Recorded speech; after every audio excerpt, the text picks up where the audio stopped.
Hi, let's enjoy harvesting season of mustard. Harvesting season it's done in late April to early May before the pods fully dry to avoid shattering.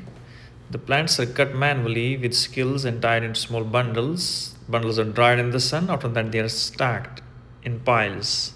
You see, 3 piles, 2 piles, 1 pile.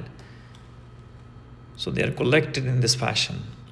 And after that, they are beaten on a hard surface using sticks or using machines also, but mostly it is done by sticks.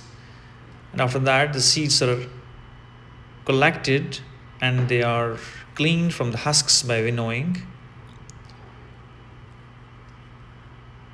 After cleaning is done, they are sun dried again so that to reduce the moisture content. It's important that moisture shouldn't be there so that the oil will be extracted later on.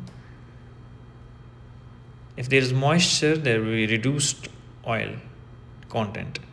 After that, it is stored in jute bags or clay pots or airtight containers. They are using these mustard seeds for oil extraction, for cooking, or keeping these seeds for plantation in the next season. Thanks for watching.